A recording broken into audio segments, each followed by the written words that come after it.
The sound of a large moving truck rumbling into the quiet, tree-lined cul-de-sac caught Emily Rogers' attention as she watered the roses in her front yard. She squinted across the street, craning her neck to see who was moving into the stately two-story house that had been vacant for months. The house was a prized gem in the neighborhood, with its well-manicured lawn and ivy-covered brick facade. Emily set her watering can down and adjusted her sun hat. Might as well be neighborly, she thought, though her curiosity was doing most of the heavy lifting. She crossed the street, her stride quick and confident. As she approached, a tall, sharply dressed black man stepped out of the moving truck. He looked up, smiled politely, and adjusted the gold watch on his wrist before directing the movers to bring in a couch. Emily paused, momentarily surprised. "Hello," she called out, her voice bright. "Welcome to the neighborhood."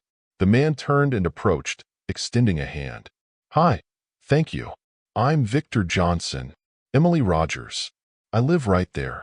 She pointed to the house with the pristine white fence across the street. "I thought I'd come say hello and see if the homeowners were around." Victor raised an eyebrow. "That'd be me." Emily blinked. "Oh," she said, faltering for a moment. "Well, that's wonderful. Welcome again. I didn't mean to assume, of course, but it's such a lovely neighborhood. You must really like it here." Victor nodded politely. "I do. It's a beautiful area." Emily hesitated, her curiosity getting the better of her. "If you don't mind me asking, are you renting, or?" Victor's smile tightened slightly, but he kept his tone pleasant. "No, I purchased it. It's my home." "Oh, well, that's great," Emily said, her voice a touch too enthusiastic. She quickly excused herself, feeling a strange unease that she couldn't quite place. As she walked back to her house, she muttered under her breath, "Well, good for him." Victor's calm, confident demeanor stayed on Emily's mind long after their conversation. As she set the dinner table that evening, her thoughts wandered back to the man across the street. The idea of someone like him, someone she'd unconsciously stereotyped, owning such an expensive property left her unsettled. "Mom, you're zoning out," Dylan said, waving a hand in front of her face. Emily blinked, snapping back to reality. "Sorry, sweetie. I was just thinking about the new neighbor." "The guy across the street?" Dylan asked, grabbing a slice of bread. "What about him?" Emily hesitated, unsure if she wanted to voice her thoughts. "Well, he says he owns that house, but I don't know. It just doesn't seem likely." Dylan raised an eyebrow. "Why? Did he say something weird?" "No, not weird. Just unusual. A house like that costs a fortune, and he doesn't seem like the type who—" She stopped, realizing how bad it sounded. "I mean, it's rare to see someone his age afford a place like that." "His age? Or his skin color?" Dylan asked bluntly, leaning back in his chair. Emily flushed. "That's not what I meant. I just mean, he doesn't fit the usual mold for this neighborhood." Dylan gave her a skeptical look.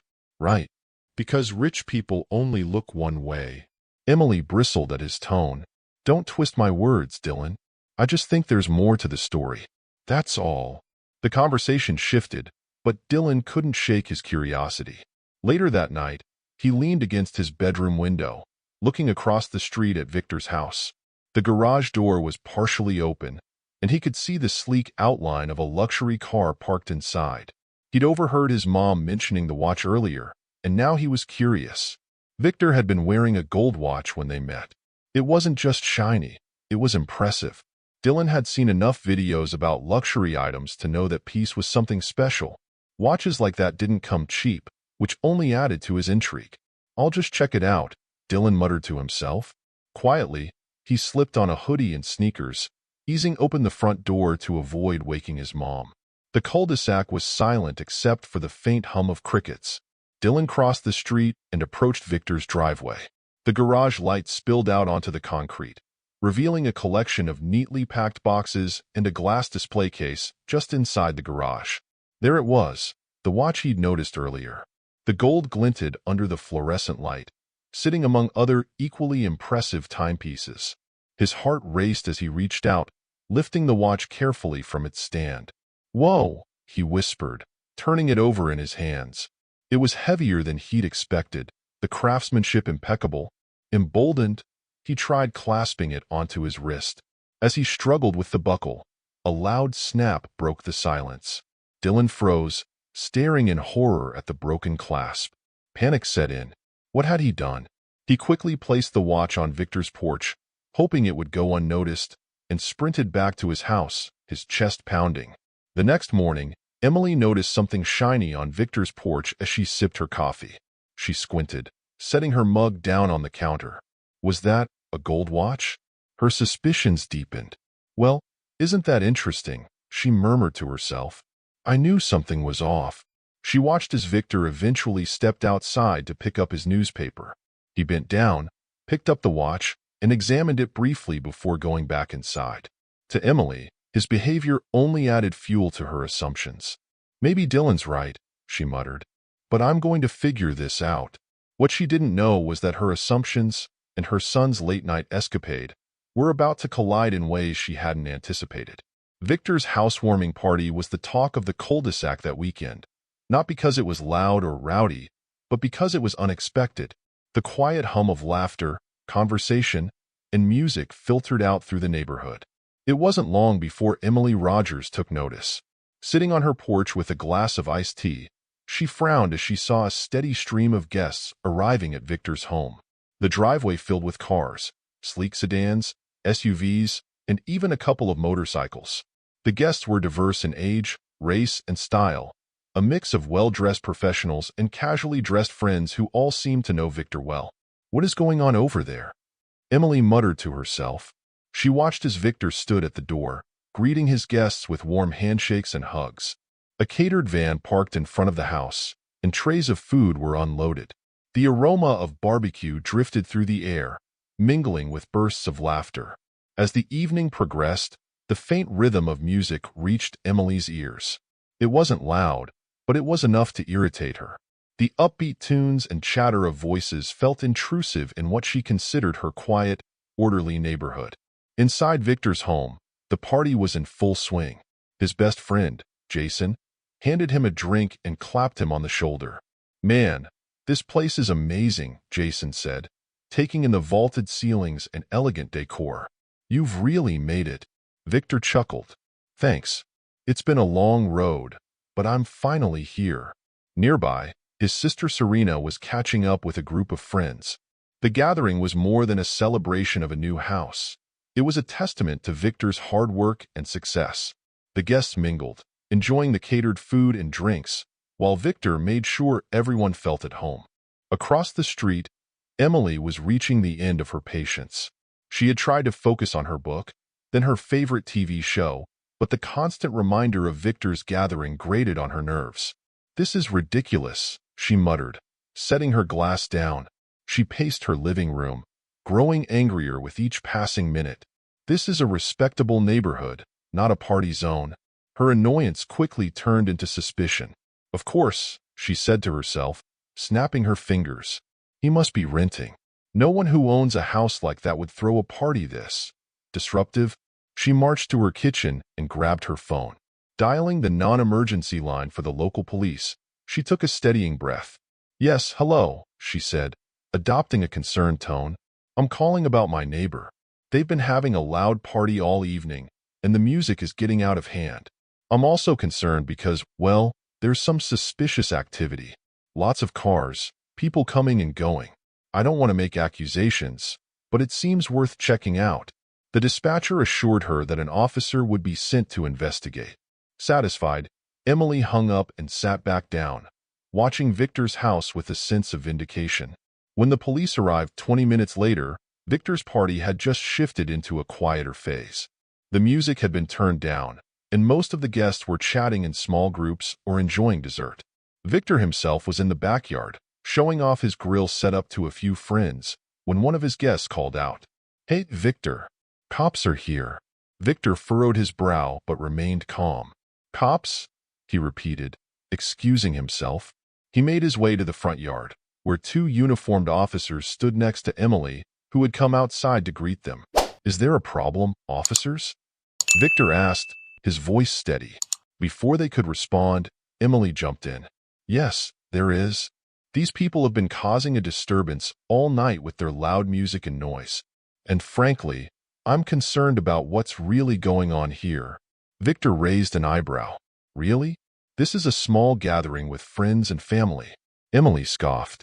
"That's not all. I also believe someone here stole my son's watch. I saw you with it earlier." Victor blinked, incredulous. "Your son's watch? Are you serious?" "Yes, I am," Emily said, crossing her arms. "It's awfully convenient that you just happen to have a fancy gold watch after being in the neighborhood for a day." The officers exchanged glances. "Sir, can you explain the situation?" one of them asked. Victor took a deep breath. "Of course. The watch is mine. I have receipts to prove it, just like I have the deed to this house. Would you like to see them?" Emily folded her arms tighter, glaring at him. "I think you're renting, and I think you're lying." Victor exhaled, his patience wearing thin. "Come inside. I'll show you everything." Inside the house, Victor retrieved his documents, presenting the deed to the officers along with a portfolio of paperwork from his jewelry business. As they reviewed the documents, Victor turned to Emily, his voice calm but firm. "I own 5 jewelry stores across the state. That watch is one of many in my collection, and I can provide the purchase receipt if necessary." The officers nodded. "Everything checks out here," one of them said. "There doesn't seem to be an issue." Emily opened her mouth to protest, but before she could, a voice interrupted her. "Mom," Dylan said, stepping into the room, his face pale. "It's my fault.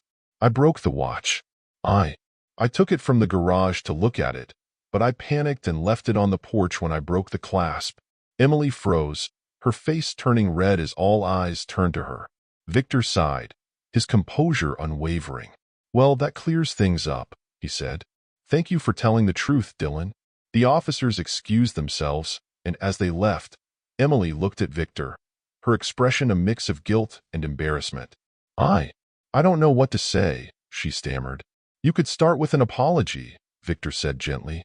Emily swallowed hard, realizing how far her assumptions had taken her and how wrong she'd been.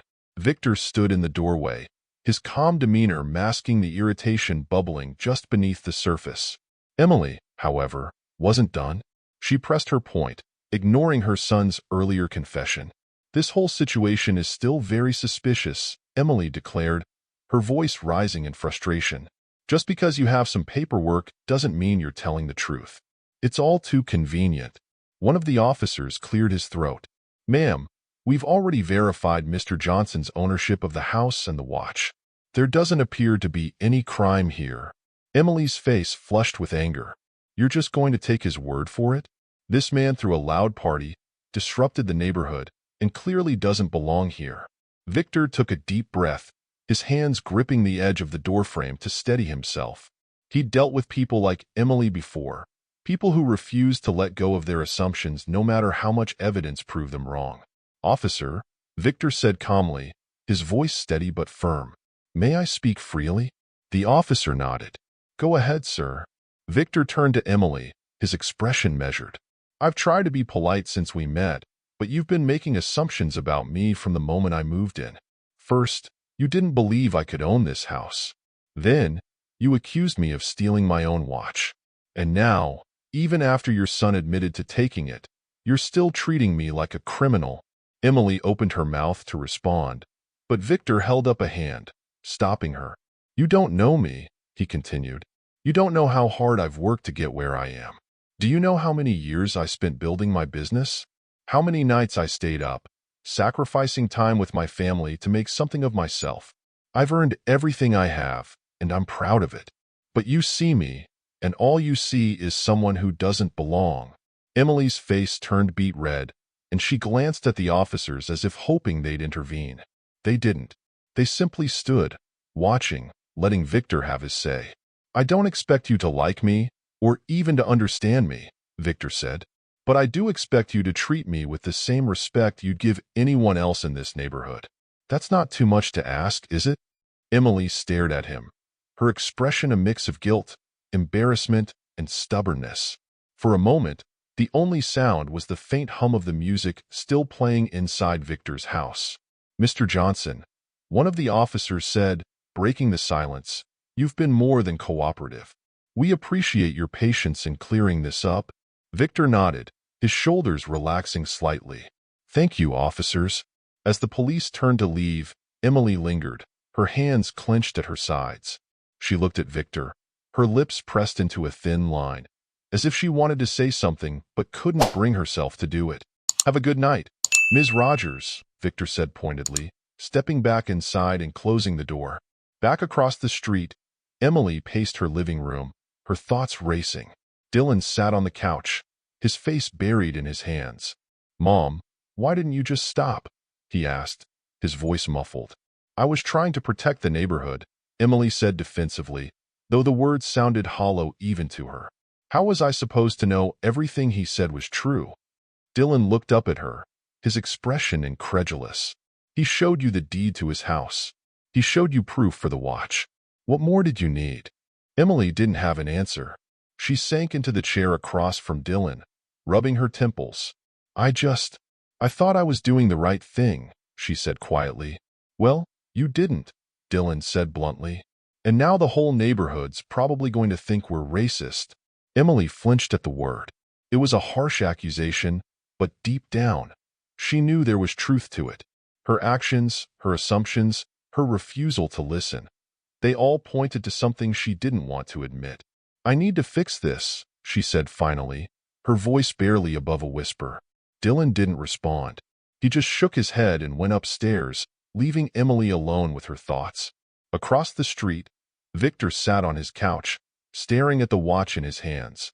The broken clasp dangled loosely, a small but symbolic reminder of the evening's events. His sister Serena sat beside him, her arms crossed. "I can't believe that woman," Serena said, shaking her head. "You shouldn't have to deal with this nonsense, not after everything you've accomplished." Victor sighed. "It's not the first time, and it won't be the last. But people like her, they don't change unless someone calls them out." "You think she'll change?" Serena asked skeptically. Victor shrugged. "Maybe, maybe not. But at least I didn't let her walk all over me." "That's enough for now." Serena nodded, though her expression remained skeptical. "Well, I'm proud of you. You handled it better than I would have." Victor smiled faintly, but his thoughts lingered on Emily. He'd seen the flicker of guilt in her eyes before he closed the door. Maybe, just maybe, she would learn something from this. As the party wound down and his guests said their goodbyes, Victor felt a sense of quiet resolve. He wasn't just fighting for himself. He was fighting for the countless others who had been judged unfairly. And that, he decided, was a fight worth having. The next morning, Emily awoke to a restless unease. The events of the previous night played over in her mind, each moment more embarrassing than the last. She replayed Victor's words, the calm way he dismantled her assumptions, and felt a sting of shame. Yet, a part of her still clung to the justifications she'd used to mask her biases. Downstairs, Dylan sat at the kitchen table, quietly eating cereal. He didn't look up when Emily entered. "Morning," she said softly, but Dylan didn't reply. She poured herself a cup of coffee and sat across from him. The tension in the room was palpable. "I owe you an apology," she said finally. Dylan raised an eyebrow. "Me?" "Yes. For not listening to you. You were right about Victor, and I should have believed you instead of doubling down on my assumptions." Dylan shrugged, poking at his cereal with his spoon. "It's not me you need to apologize to." Emily knew he was right. She stared into her coffee, mustering the courage to take the next step. Across the street, Victor was in his garage, carefully examining the broken watch clasp. His sister Serena had offered to take it to one of his stores for repair, but Victor declined. He wanted to handle it himself. As he worked, the sound of approaching footsteps drew his attention. He looked up to see Emily standing hesitantly at the edge of his driveway, her hands clasped in front of her. "Good morning," she said, her voice wavering. Victor straightened and nodded. "Morning." Emily hesitated, her cheeks flushing red. I came to apologize." Victor raised an eyebrow but didn't speak, giving her the space to continue. "I was wrong," Emily admitted, her words rushing out. "About everything. I made assumptions about you without knowing anything about you. I let my own biases cloud my judgment, and I'm deeply sorry for how I treated you." Victor studied her for a moment, his expression unreadable. Then, to Emily's surprise, he smiled faintly. "Thank you," he said simply. "I appreciate that." Emily exhaled, relief washing over her. "I also wanted to thank you for being so patient with me. You had every right to lose your temper, but you didn't. You handled everything with such grace." Victor chuckled softly. "Grace doesn't come easy, especially in situations like that. But I've learned that losing my cool only feeds into the stereotypes people already have about me." Emily winced, knowing she'd been one of those people. Over the next few weeks, Emily made a concerted effort to change. She signed up for a local community workshop on diversity and inclusion, something she'd previously dismissed as unnecessary. To her surprise, the sessions opened her eyes to the deep-rooted biases she'd carried for years. Dylan, initially skeptical of his mother's newfound resolve, decided to join her after some coaxing. He quickly realized how much he didn't know about systemic racism and privilege. The experience brought them closer as they began having honest conversations about their beliefs and values. Emily also made a point to engage with Victor and his family. She invited them over for coffee one Saturday morning, and although the invitation was met with initial hesitation, Victor eventually accepted. The gathering was awkward at first, but as the conversation flowed, the tension began to ease. Victor shared stories about his upbringing and the challenges he faced building his business. Emily listened intently, humbled by his resilience and determination. "I had no idea," she admitted. "I've spent so much of my life in a bubble, and I see now how blind I've been." Victor smiled. "The important thing is that you're willing to learn. That's more than a lot of people can say." Emily's journey toward self-awareness wasn't without its stumbles. She caught herself falling into old habits more than once, but each time, she paused to reflect and adjust. She began reading books and articles about implicit bias, educating herself on the historical context behind the very stereotypes she'd once believed. Meanwhile, Dylan found himself inspired by Victor. He admired how the man had handled the entire ordeal with dignity and poise, and he began seeking Victor's advice on school and career aspirations. One afternoon, as Dylan helped Victor wash his car, he asked, "How do you stay so calm when people treat you the way my mom did?" Victor paused, considering the question. "It's not easy," he admitted, "but I remind myself that other people's ignorance isn't my burden to carry. I can't control how they see me, but I can control how I respond." Dylan nodded thoughtfully. "That makes sense. I guess it's about being the bigger person." Victor smiled. "Exactly." Months later, the neighborhood held its annual community barbecue, an event Emily had always attended but never truly participated in. This time, she took an active role in organizing it, inviting Victor and his family personally. The barbecue was a resounding success, with neighbors mingling and laughing together. Victor and Emily found themselves at the same table, their conversation easy and natural. "I want to thank you again," Emily said, "not just for forgiving me, but for helping me see what I needed to change." Victor nodded. "I appreciate that, Emily, and I can see the effort you've been putting in. It's not easy to unlearn old habits, but you're doing the work." As the sun set and the barbecue wound down, Emily stood up to address the group. "I just want to say how grateful I am for this community and for the chance to grow. I've learned a lot these past few months, and I hope we can all keep working toward being better neighbors." The group applauded, and Victor raised his glass in acknowledgement. The evening ended with laughter and warm goodbyes. As Emily and Dylan walked home, Emily felt a sense of peace she hadn't known in years. For the first time, she understood what it meant to truly see someone beyond the surface, and she was determined to carry that lesson forward. Victor watched from his porch, a faint smile on his face. He didn't need words to know that something meaningful had changed, for both of them. Thank you so much for being here with us. If you like our story, don't forget to like and subscribe to our channel, and we will see you in our next video.